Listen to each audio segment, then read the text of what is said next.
there have been many Disney villainesses out there that are really superb, like Maleficent and Ursula, the Evil Queen, and heck, even Madame Medusa. But there's one Disney villainess that really stands out there, and that's Cruella de Vil. And I just saw Cruella now playing in theaters and on Disney Plus. But is this origin story of the villainess of 101 Dalmatians worth looking into, or is it just gonna leave a bunch of big black spots in front of your eyes should you go see it? And well, you know what could happen. Find out right now in this spoiler-free review.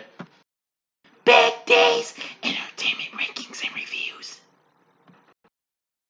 So greetings, my fellow YouTubers, and welcome to Big D's Entertainment Rankings and Reviews. My name is Doyle, better known to you as the Big D, and this time around I bring to you a review of the just now released new crime comedy flick Cruella, released by Disney, and based on both the 101 Dalmatians book and the 1961 animated adaptation Disney did. Starring Emma Stone in the title role, along with Emma Thompson, Joel Fry, Paul Walter Hauser, and Mark Strong. Anyway, now, the film was directed by Craig Gillespie, who recently directed I, Tonya. He's also directed other films such as Mr. Woodcock, $1 Million Arm, and the Fright Night remake. Anyway, the film is set in London during the punk rock movement of the 1970s. It revolves around Estella, who is an aspiring fashion designer, as she explores the path that will lead her to become a notorious up-and-coming fashion designer known as Cruella de Vil. But that's all I'm really going to tell you in my review. So, I'm really going to say that this was just so much of a blast already. Well, anyway, I really loved Emma Stone's portrayal of Estella and soon to become Cruella. She was just absolutely really good. This is probably the best performance I've seen of hers to date.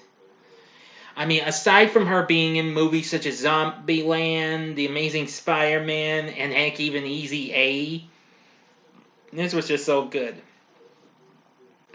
Also, Emma Thompson, known her from numerous things, plays the Baroness von Hellman, who becomes Estella's boss. And well, I'm not going to give you that info. That's spoiling. This is a spoiler-free review.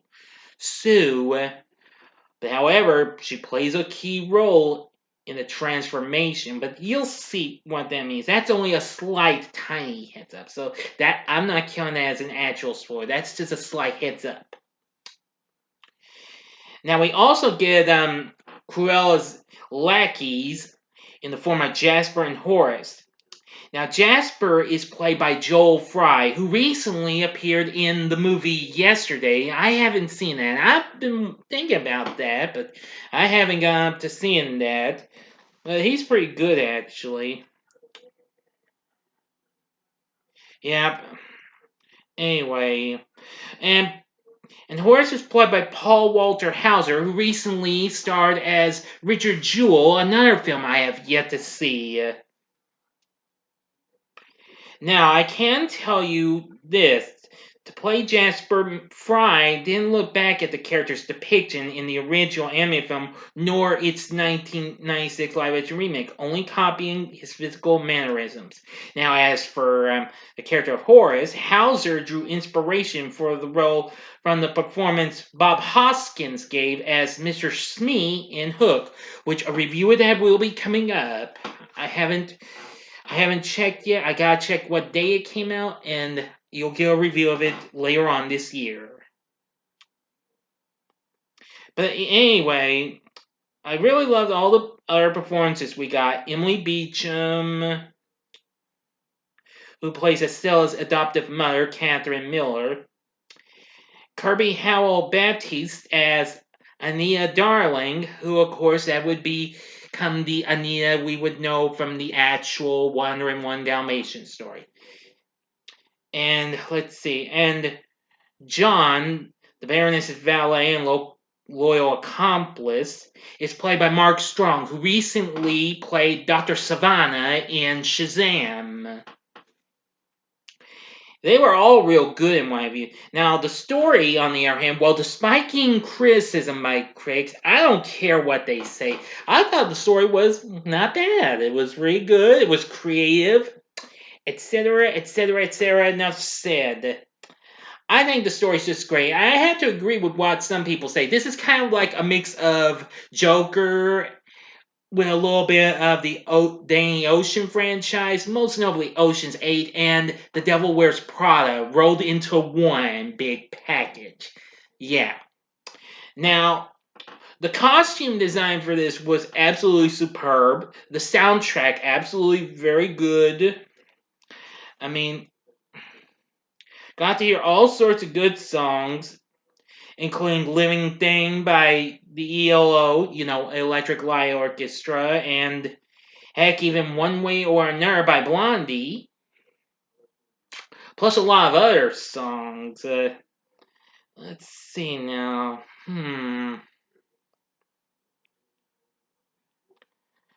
Yes. Sorry, everyone, I'm just checking. And Nicholas Britell's score isn't too bad either. But anyway, I really love the performances from everyone. But now there has been possibility of a possible second film that according to Stone and Thompson, they stated that they would like to do a second Cruella film in the style of The Godfather Part 2, serving as both a sequel and prequel. So we'll see what happens. If this does well, we just might have this happen. I think if Maleficent can get away with having two movies, why not Cruella? You should know what I'm talking about, don't you think? Okay. But anyway, I really loved the scene in one of you where, as Cruella, she crashes Baroness's party and what have you, hotwires that car. Yeah, well, you know the rest. You probably saw some of that in the trailers and what have you. But that's not gonna count because you probably saw that in the trailers. Yeah, this film is just so much fun. So, with a very good cast, a real good story, despite what critics say, but don't borrow what they say. Good music, good costume design, everything. Would Cruella be a possible recommendation from yours truly? You better believe it. This is a good film. Apparently, the film got a PG-13 rating, just like the Mulan remake did last year. I mean, which Pirates of the Caribbean ended up being the first Disney film to get a PG-13 rating, and this just followed in the footsteps of it. Apparently, I've just learned Jungle Cruise, which also comes out this summer, is going to follow in the footsteps as well. Yep. I think Cruella's pretty good. I think you'll like it. Excuse me one moment, please. Sorry about that. Alright, so anyway, Cruella, definitely check it out. So, for my score of this, I'm going to give Cruella 5 stars. On a scale of 1 to 10, you got it. It easily gets a 10. So check out Cruella. Anyway, thanks for watching my review of Cruella. You can see it in your theaters if it's open, or you're going to have to pay a lot for premiere access until maybe late August, early September when it gets free, alright? Anyway, thanks for watching, and if you like this, you may want to check out some of these other reviews. In the upper left-hand corner is my review of the original 101 Dalmatians, which has already skyrocketed like crazy in views. It's already about to be All Dogs Go to Heaven. The upper right-hand corner is my review of the live-action remake of 101 Dalmatians, which is also scorching a path up in my views. Well, not my views, but everyone else's views. Or if you'd like, go to the bottom left-hand corner for my review of Maleficent. And the bottom right hand corner is the button you can click to subscribe. If you like rankings and reviews on movies, TV, music, video games, etc., then I'm your guy. Thanks for watching. Until next time, I'm the Big D saying, see ya.